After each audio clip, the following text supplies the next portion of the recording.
assurance AVA tsy njovidin'izao no avy ny fianakavianao aro manolotra ho anao ny Logité. Bijouterie Santia mividy volamena manolotra anao ny Logité.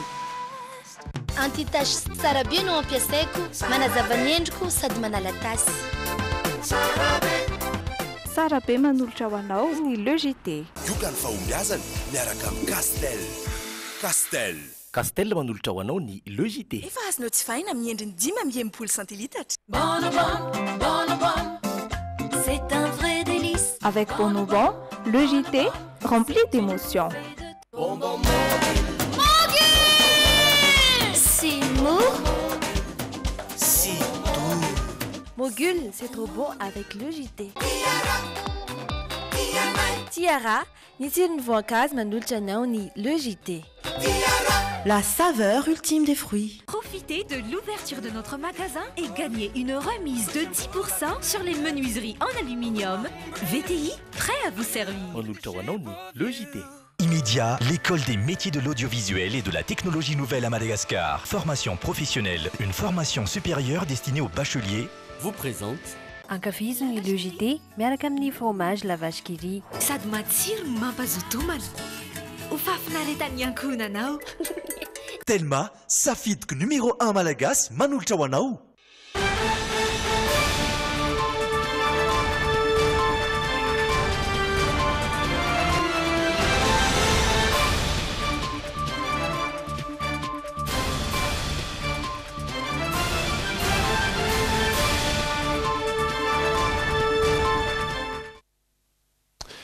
Faly miarabanareo rehetra manaraka ny Logité amin'izao alatsinainy fasivy ny volana aprily izao ireto avy hatrany ny lohateny ho an'ny tapany voalohany androany.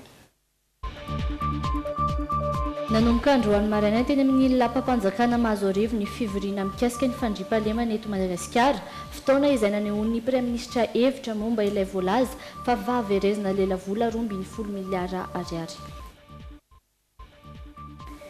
Niakatra 70 ariary io maraina io ny litatry ny gazola sy ny lasantsy raha 30 ariary izany ho an'ny solika fandrehitra.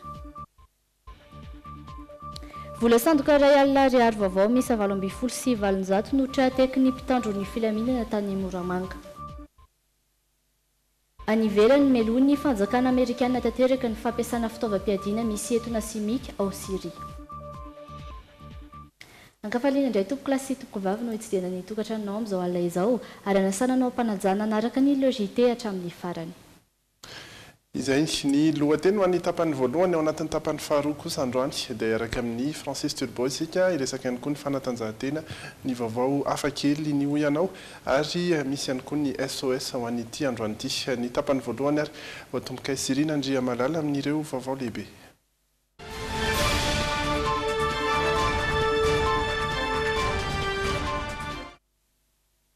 Fivirina lehibe mahakasika ny fandriam-pahalemana eto Madagasikara no natomboka androany teny amin'ny lapam-panjakana ny Mazoarivo nampiantso ireo tompona andraikitry ny fandriam-pahalemana rehetra ny Praiministra Mahafaly Solonandrasana Olivier androany. Andraikitry ny tsirairay ny fandriam-pahalemana ho ny lehibe ny gouvernemanta tanjona ny ampitsarana ny tsy fandriam-pahalemana any ambanivohitra sy an-tanan-dehibe mitatra ny vaovao Jery Edouard teo amin'ny rindran-tsary ny Dolphe Rakotiniaina. Ety Mazoarivo no ivory mandritry ny 2 andro ny ministeran'ny fiarovam-pirenena, ny sekretara-panjakana amin'ny adidiny zandarmeri-pirenena, ny ministeran'ny filaminana anatiny, ny ministeran'ny atany ary ny ministeran'ny fitsarana. Paikady mpandriam-pahalemana isaky ny distrika ampitsarana ny asa ratsy any ambanivohitra sy an-tanan-dehibe no andrasana aoriny io fivoriana io. Ny Praiministra Olivier Mahafaly Solonandrasana no mitarika izany. Tsy maintsy isy paikady isaky ny distrika zany ho apetraka plan d'action zany dia hojerena zany ahoana ny fomba andrindrany ireo tompona andraikitra ireo ny asa isaky ny distrika satria tsy mitovy zany ny fisehony tsy fandriam-pahalemana arakaraka ny distrika fa tsy maintsy ahitana vokatra ary aingana ary tompona andraikitra amin'izany ireo tompona andraikitra eno anivony faritra sy distrika tsirairay avy. andraikitry ny tsiraray ny fametrahana fandriampahalemana tsy tokony ho atao sakana ny tsy fahampian'ny olona sy ny fitaovana ho iatrany ny prime ministre. Ireo asandalo sy ny fakana ankeriny nanao sesilany no anisan'ireo tena ifantohana ankoatry ny fametrahana fahamarinantoerana amin'izao ankatoky ny fifidianana izao.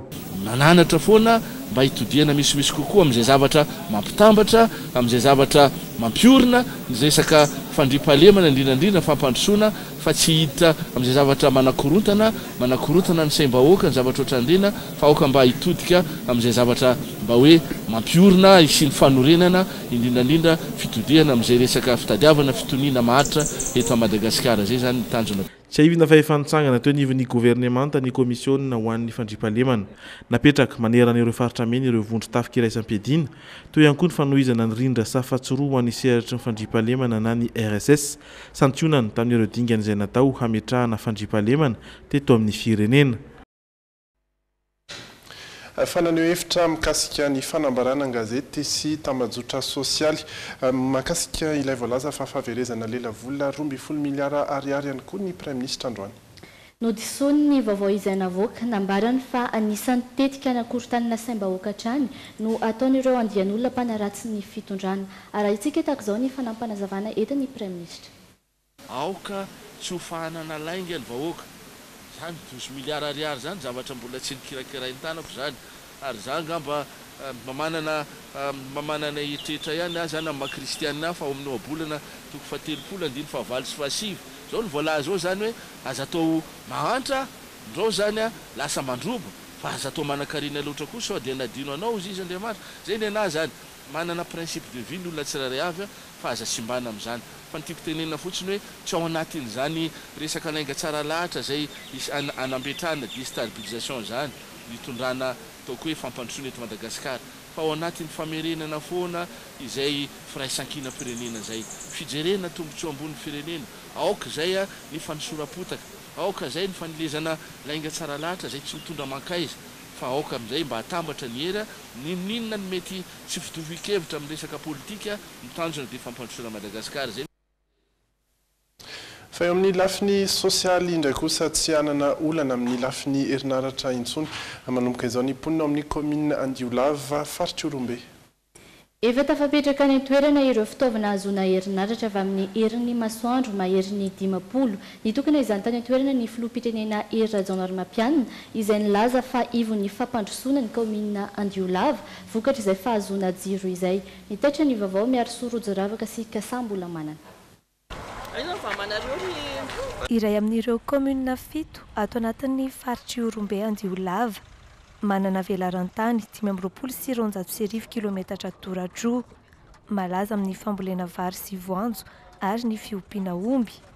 Misy orinasa italiana misehatra amin'ny fambolena eto an-toerana ka mampidibola ho an'ny commune amin'ny alalan'ny tamberim-bidy. Fa io orinasa io tompoko dia mamokatra mampiakatra vokatra amanalinalin'ny taona indrindra fa nikasaka na ny tsako ao ihany koa ny zava-maniry sarobidy ny geranium zany dia zavatra tsy mandeha ho azy fa andoavan'izy ireo ny tamberim-bidy na ny ristourna ary ny fizarana n'izany dia ho an'ny faritany ny région na ny faritra ary ny commune. Misy ihany koa nefa ankoatr'izay ny fifanarahanm-piaramiasa iarahan'ny orinasa sy ny faritra Orombe amin'ny fiahinany sosialy ny mponina isan'izany ny fametrahana fotodrafitrasa mamatsy herinaratra amin'ny alalan'ny herin'ny masoandro. Ces types de kits sont des kits vraiment très performants. Isa matanjaka ireo kit solaire satria mahazaka andefasana fahitalavitra sy fahatapangatsiahana miaraka. Alimenté en frigo et une télévision. Miisa 10 eo ny kit solaire ka mitetina $700 eo ny iray hozaraina maimaim-poana isan'ny tokantrano zany ka mananika ny 200 eo ny olona azo tombotsoa. Ametrahan'io fitaovana io ihany koa ny lalana ampazava ny tanàna sy hanomevahana ny fandriampahalemana. Mifameno amin'ny fanamban'ny fitondram-panjakana ny tetikasa noho izy mikendry ny azon'ny mponina ambanivohitra herinaratra. Tonga eto arak'izany ny filoham-pirenena nitokana ny fotodrafitrasa.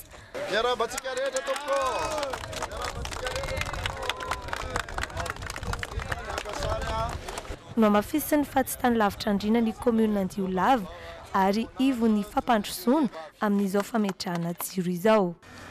Adidin'ny filoham-pirenena ny mametraka vina lavitezaka ho an'ny firenena sy ho an'ny vahoaka malagasy vina fampandrosoana vina anatsara ny fari-piainan'ny vahoaka malagasy ary vina hitondra filaminana sy fitoniana ho an'ny firenentsika rehefa miteny hoe fisandratana tsy hoe fisandratana raha toe-karena fotsiny no kendrentsika fa fisandratana ara-toetsaina no araraotan'ny filoha era-jandarmampianina ihany koa teto ny namaly ny etaetan'ny tanora amin'ireo commune 7 ato anatin'ny faritry Orombe.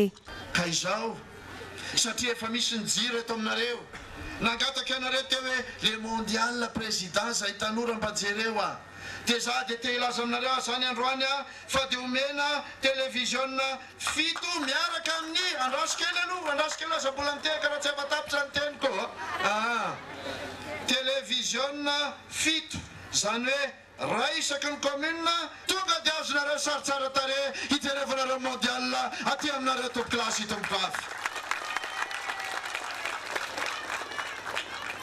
nanome toky akoatra izay ny filoha malagasy fa ampitomboana ny fotodrafitrasa hivantanany mpikarakara marary amin'ny hopitaly eto Andiolava isy ihany koa ny finday miisa 20 hozaraina amin'ireo sefokotany ato anatin'ny faritry Orombe ary tsy diso anjara ny tanora mpilalao baolina lavalava fa azo fanamiana sy baolina ihany koa.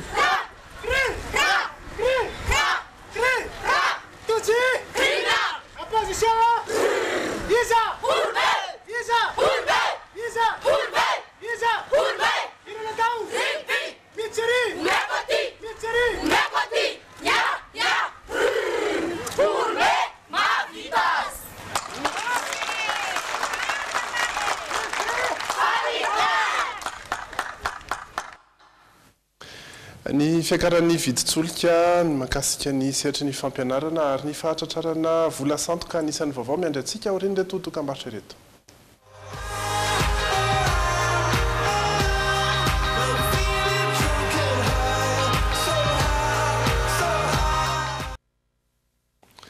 Mitoy ireo vaovao maro samihafa atao anatin'ny tapany voalohany logité hatrany isika anisan'ny vaovao lehibe eo amin'ny fitaterana niakatra 70 ariary sy marainio ny litatry ny gazoil sy ny lasanty sy raha 30 ariary ho an'ny solika fandrehatra.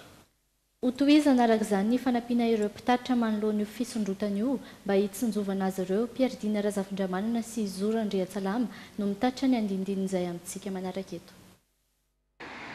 Lasa 503 ariary ny litatry ny gazoil raha toka 403 ariary teo aloha. Niakatra 70 ariary kosa ny litatry ny lasantsy ary lasa 4 ariary. 30 ariary ny fiakarany eo amin'ny solitany. Marina fa efa niakatra 10 ariary ny viditsolika tamin'ny alahady voalohan'ny volana aprily noho ny fifanarahana teo amin'ny mpanjarahan'ny solika sy ny gouvernemanta dia naverina tamin'ny vidiny teo aloha ihany zany ny alatsinainy ihany. Fiakarana izay tsara ny mampatsiahy fa tokony 700 ariary saingo fitsinjovana ny vahoaka dia ampiarina tsikelikely izany.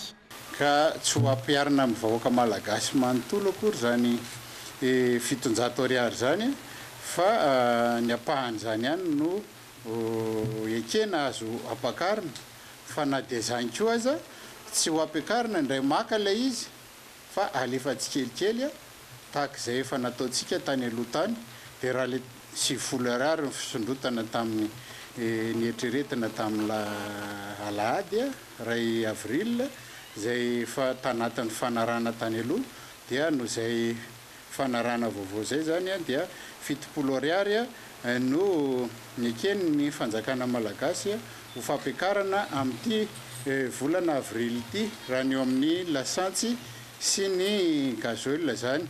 Ankoatr'izay dia hotohizana ihany koa ny fanampiana ireo mpitatitra eto amintsika mba hanamaivanana io fisondrotana io raha araka ny fanazavana trany. Paikady efa fanao isaky ny misy fiakarana tahaka izao. Mbola tsy fantatra mazava hatreto ny vola omena azy ireo. Tsara ny mampiatsiahy fa anisan'ny singa entina hikajina ny viditsolika ny sandam-bola ariary manoloana ny dolara. Amin'ny sehatry ny fampianarana indray kosa dia miditra eo amin'ny 3 volana fahatelo sady farany ho an'ity taom-pianarana ity ireo mpianatra sy ny sekoly nanomboka androany.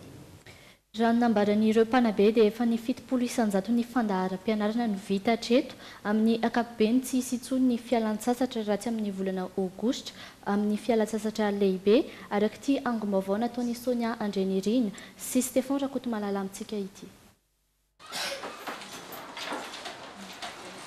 Saika androany avokoa vao niverina an-tsekoly ny ankabeazan'ireo sekoly tsy miankina teto Andrenivohitra taorian'ny fialan-tsasatry ny Paska. Fanamafisana sy fanomanana ny fanadinana izay no tena mbana mandritra ity 3 volana fahatelo sady farany ho an'ny taom-pianarana 17 sy 2 17 sy 2 ity hoy ireo mpanabe. Na manana ny ankizy fa ity farany ity ny tena ezaka ampahirizana ny ankizy hoe afaka anao tsara kokoa noho le teo aloha indray izy. Dia izay ny tena namena zareo androany tamin'ny fidirana hoe tsara kokoa indray ny tanjona raha nisy ny tsy nagnomby dia mitady ny tsara ary raha nisy ny nagnomby dia ny tsara kokoa noho izay ny tanjona. Efa tafakatra eo amin'ny sasany misy efa ny presque efa nisy navita fa ny ataontsika zany hoe 75% eo zany ny vita dia manomana mamita kely izay tsy vita dia hiatrika ny révision. Raha androany noho izany vao nikatrika ireo mpianatra etỳ anivon'ny sekoly tsy miankina, efa ny talata 3 aprily teo kosa ny tetỳ anivon'ny EPP sy CEG ary lycée Mpanjakana no niditra. Mbola mitohy ny famitana ny fandaharam-pianarana ho azy ireo izay vinavinaina ho vita mialohan'ny volana Jona ho avy izao. Efa miena kosa aloha ny absent fa miezaka be ny ankizy mba tonga foana. Moa ny taleko manjay fepetsa amin'ny ankizy tsy tonga matetika dia mampiakatsara aman-dreny zahay dia miezaka ireo tonga foana dia izay koa efa manao cours. Tsy ahivina fa ny fahefatry ny volana aogositra izao ny fialan-tsasatra lehibe araky ny tetiandro navoaka ny ministera ny fanabeazam-pirenena. Ny talata 14 aogositra kosa no anatanterana ny fanadinana CEPE ary ny alatsinainy 3 septambra hatramin'ny alakamisy 9 septambra ny fanadinana BEPC. Eo amin'ny trangam-piarahamonina indray kosa dia vola sandoka mitentina tapitrisany tratra teny amina lehilahy iray teny amin'ny faritra Andaingo ho any amin'ny distrikany Moramanga. Vola sandoka iray alina ariary vaovao misy 7 sy 700 no hita tao anatin'ny sakosy nentin'io lehilahy io rehefa natao ny fisavana mahatratra 7 alina sy 1 hetsy sy 7 tapitrisa ariary ireo vola sandoka ireo ary nodiazana avy hatrany. Mitondra ny fanazavana bebe koa mikasika izay Rindra Tahiry sy Anja Rakotonoray. Lehilahy iray 7 taona nampy hiafatratra ireo zandary tonga nanao fisafona teny amin'ny toeram-piatsonana ny taxi Brosy tao Andaingo no nanaovana fisavana ny alarobia lasa teo. Nahitana vola iray alina vaovao marobe tany anatin'ny sakosy misakelehiny. Nahatratra 7 alina sy 1 hetsy sy 7 tapitrisa ariary ireo saingy rehefa nojerena akaiky dia vola sandoka avokoa. Everina fa alefa aparitaka ireto vola sandoka ireto. Tsy mbola nilaza izay olona tompona andraikitry ny fanaovana osika sy ny mety andray izany anefa ilay lehilahy tratran'ny zandary. Ny tanana avy hatrany anaovana fanadihadiana ity farany. Aorian'ny famotorana azy no hiakaran'ny fampanoavana ao Moramanga. Nodiazana ihany koa ireo vola sandoka mahery ny 7 tapitrisa ariary ireo. Manao antsoavo hatrany ny zandarmariam-pirenena amin'ny fiara-miasa amin'ny olom-pirenena tsirairay avy amin'ny alalan'ny fanomezam-baovao mba ahafahana mahazo vokatra.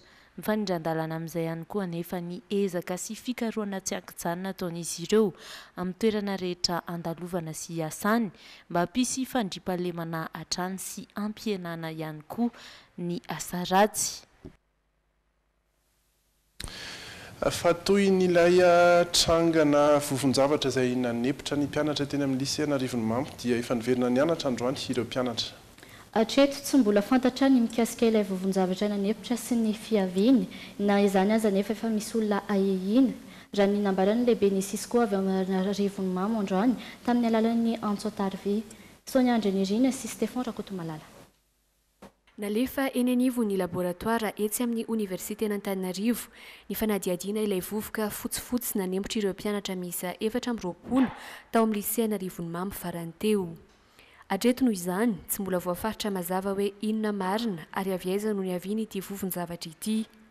Raha nambarany andriamana tena Maxime lehibe ny Cisco avy any Arivony Mamo tamin'ny alalan'ny Ansoatarby dia efa misy ny olona ayaina androany mantsy no nanokatra fanadiadiana momba ity tranga ity ny teo anivon'ny komisaria any Antoerana.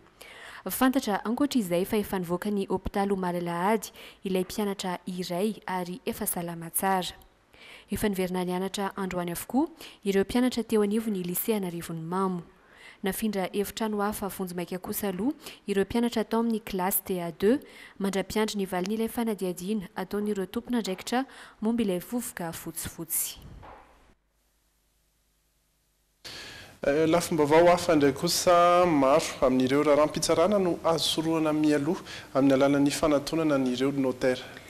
Mbola betsaka ireo tsy mahalala ny anjara asan'ny notera dia ny fampahafantarana ny zon'olona iray manandraraha ilana azy ireo amin'ny alalan'ny fanarahana izay voalazan'ny lalàna. Tafaresaka tamin'ny notera iray androany Rindra Tahiry sy Stéphane Rakotomalala ary mampafantatra bebe koa ny momba ny asan'izy ireo. Iray amin'ireo tompon'andraiky mpanjakana natao hiaro sy hampafantatra ny zon'ny olom-pirenena tsirairay avy ireo notera na ihany koa ireo prakteny mpanadio soratra. Asa iray izay manana ny mampiavaka azy tahaka ny andreo vaditany sy mpisolo vava satria ny an'ny notera dia misoroka ny raharaha iray tsy akatra eny anivon'ny fitsarana. Zany hoe prévention de conflit kokoa no asana izany. Izay no nahatonga ny fanjakana nanao tamin'ny alalan'ny lalàna article 82 amin'ny statut de notaire hoe fifampivarotana ara-barotra anatany mihoatra ny 10 tapitrisa na 15 millions d'ariary dia tsy maintsy alefa any amin'ny notera mba hialana amin'izay olana zay.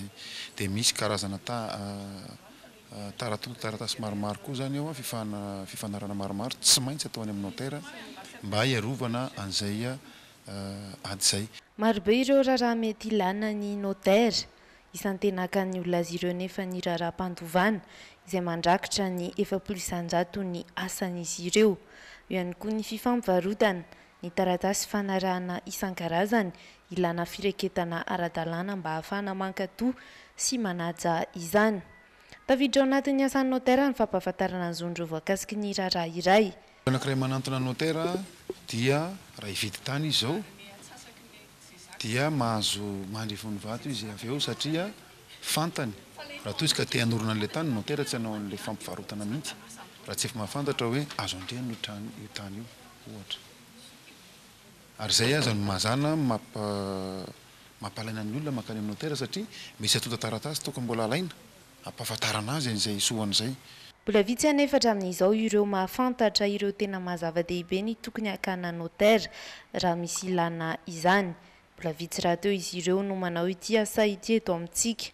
27 ireo notera manerana nosy. Ankoatra ny fahavitsian'ny isa tsy marisika ihany koa ny olona eo amin'ny vola lora toka aka ireo prakteny mpanadio soratra. Raha atao anefa ny kajikajy tsotsotra isan'ireo kely indrindra ny vola raisin'ireo notera mihoatra amin'ny volan'ireo sampandraraha hafa ao anatina raharaha iray. Manodidina ny 2,500 ny anjaran'izy ireo ohatra amina fifampivarotana tany. Nefa tsara marihana fa raha mividy tany ianao dia 500 ny vola alohanao dia makany amin'ny sampandrarahan'ny hitra, 200 makany amin'ny sampandrarahan'ny fananantany ary manodidididina ny ray faingo 500 eo ny vola raisin'ny notera ao anatin'izany fampivarotana izany eraky Madagasikara. Zany hoe tsy eto Antananarivo ihany na amin'ny toerana anankiray fa eraky Madagasikara. Hitantsika amin'izay fa mihoatra n'ireo tompona ndraiky mpanjakana hafa dia maivana koa ny saran'ny asa notera. L'Algérie.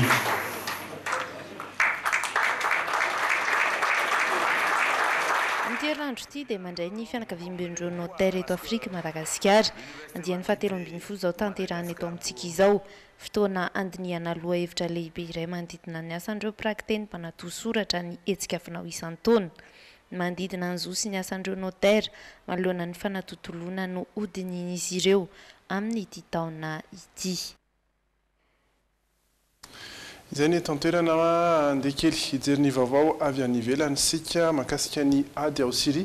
Ahina nampiasa ny fitaovam-piadiana simika indray ny fanjakana siriana ny farany herinandro teo.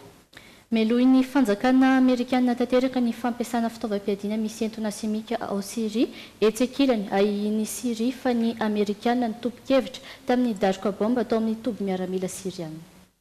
Nivoaka tamin'ny haino manjerim-panjakana ity orona tsara ity. La télévision syrienne affirme que 8 missiles sont tombés sur cette nambaran'ny haino manjery siriana fa misile valo no nilatsaka teto amin'ity tobo miaramila ity.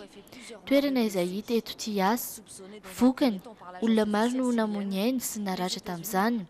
Anisan'ireo olona no ayahin'ny siriana voalohany ny amerikanina avy hatrany izy ireo dia naneho hevitra. En ce moment, le département amin'izao fotoana izao tsy manatanteraka daroka bomba ao Syrie ny département fiarovana. Matetika dia manaramaso akaiky ny toetra ramitranga izay. Efa ankasitrana ihany koa ny fihetsika ara-diplomatika rehetra misy eo amin'ireo olona mampiasa fitaovam-piadiana simika amin'ny Syrie sy any ankafa. Cet avertissement intervient après un tweet de Donald Marina fa fotoana vitsy taorian'ny fandrahonana nataony Donald Trump tamin'ny Siriana no nisehon'ilay tranga. I Donald Trump izay nanao ny fandrahonana taorian'ity horonan-tsary manaraka ity izay ahitana ankizy sy olona maro izay voalaza fa pon'ny doma ary notondrahana rano taorian'ny fanafiana nampiasana entona simika tamin'izy ireo. dans cette poche rebelle de la Ghouta orientale. Cette attaque a été fermement condamnée. Nomelohan'ny Donald Trump sy Emmanuel Macron fatratra iny fanafiana niaraka tamin'ny entona simika iny. Fantatra fa amondrina hery ny fitondrana Amerikanina sy Frantsay anoherina ny tranga toy izao ary hitondra izany mandritry ny filakevitry ny filaminan'ny firenena mikambana. Mbola ijany eo amin'ny maresaka iraisam-pirenena izay hatrany mpitandro ny filaminana 520 no nidy natao Notre-Dame de Londres nanala ireo olona tsy ara-dalàna ao atoerany. Ny mponina izay tsy nanaiky izay fanapa-kevitra izay no izy ireo efa nanajara tany antaonany maro. Des centaines de gendarmes français. Mpitandron'ny filaminana frantsay anjato no nalefa nala ireo olona tsy ara-dalàna ao Notre-Dame de Londres nanomboka ny maraina teo. Ny Notre-Dame de Londres izay sokajina ho isan'ny toerana rovana. Somary nanansaotra ny fanalana ireo olona ary nisy nitoraka bomba mandatsa ranomaso. Voaterina man'ny fiantsiana sy ny tifitra nataon'ireo olona ny mpitandron'ny filaminana tamin'izany. Tanjona ao anatin'izao ny fanantanterahana ny didim-pitsarana ny amin'ny analana olona eto amin'ity faritra ity. Mbola aritra andro maromaro ny asa ary mpitandron'ny filaminana ny manodidina ny 540 no nahetsika. Marina fa ireo olona tsy manana taratasy ara-dalàna dia hoesorina eto avokoa. Etsekilany ny ankamaroan'ireo olona zadista dia tsy nahatanteraka izany. Anisan'ny antony voalohany hipetrahan'ny reto mponina ireto teto ny fanoherana ny fanamboarana seranam-piaramanidina eto. 3 volana lasa izay no efa nanambara ny gouvernemanta frantsay fa ho hajanona ilay tetikasa nitaky ny fialan'ireo mponina ny bodiny toerana eto kosa ny fitondrana nanomboka teo. Izay ny vaovao maro samihafa nentina ny tamintsika tato anatin'ny logité tapany voalohany. Ireto indray ny lohateny miandrantsika ao anatin'ny tapany faharoa. Ny sakafo manokana raha n'ireo mpanao fanatanjahantena sy nikasika ny lalao natrehan'ny Fossa Junior tany Ghana no entina ao anatin'ny ID Sport. Mikasika indrindra ny kluba Fossa Junior no entina ao anatin'ny Oyanao. Zazalahy kely 2 taona mivonto eo amin'ny tareny no SOS Antsika androany. Sekoly iray manome fiofanana ireo mpitarika fivavahana silamo na antsoina hoe moezina no entina ao anatin'ny hafakely. Ireo rehetra ireo no miandranao anatin'ny tapany faharoa iarahana amin'ny Riza Tahina sy Francis Turbo. Ny tena kosa mametraka ny veloma mandrapitafa ho manaraka indray.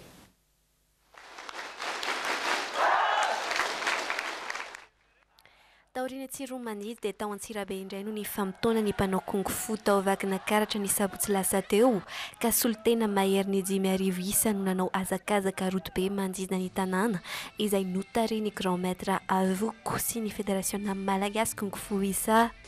Io hetsika moa dia tafiditra hatrany ao anatin'ilay fankalazana ny fahavala amin'ny 30 taona nampidirany grand maître Pierre Be ny taranja kung fu teto Madagasikara. Nampiavaka ny hetsika ny fijoroana vavolombelon'ny tantara izay nataon'ireo mpanao kung fu nogadraina sy niaritra ny fitifirana basy sy ny famonoana nataon'ny tafika tamin'ny taona 5,790. Nanambara ny grand maître avoko fa ireo zokom-pe nijoro vavolombelona ireo no zezika mampiroborobo ny kung fu ankehitriny satria vakina karatra dia manana mpikambana kung fu mandizina ny enala eo raha toka efa manantika ny 10 mihetsy ny mpikambana kung fu manerana nosy.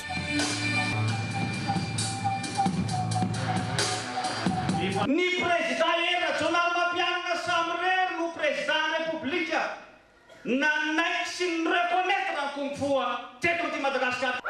Niezika toy izao dia natao eo ambany ny fiahiny filohan'ny Republikan'i Madagasikara Edra Jonal Mapianina hatrany ka ny ministeran'ny tanora sy ny fanatanjahantena izay tarihan'ny ministra Yanisé Andriamosarso no miara-misala tamin'ny federaciona amin'ny fanatanterahana ny fankalazana. Ny mpanao kung fu ny vakina karatra moa dia nangataka ihany koa ny firotsahako fidinan'Andriamatoa Edra Jonal Mapianina fanondroany hitantana ny Madagasikara amin'ny taona 2024 ity ary nanome toky izy ireo fa hanome ny heriny manontolo ho fanohanana azy amin'izany. Tsy ekena kosa hoy izy ireo ny fikononkononana korotana indray eto Madagasikara indrindra fa eto Antsirabe fa dia anambatra ny heriny izy ireo ho fanoherana izany raha sanatrika misy alaim-panahy eto Antsirabe ambolo-korontana fa miantso kosa ny fitoniana sy ny firaisan-kinina ho an'ny vahoaka malagasy hatrany izy ireo. Nanome tanana n'ireo mpanao kung fu marobe ireo koa ny lehibe ny faritra vakina karatra sy ny bentanana Antsirabe Razanakolona Paul. Ito ny alahady 10 aprily avy izao ny hetsika fankalazana ny fahavalona amin'ny 30 taona ny kung fu ka eto Antananarivo indray no anatanterahana izany.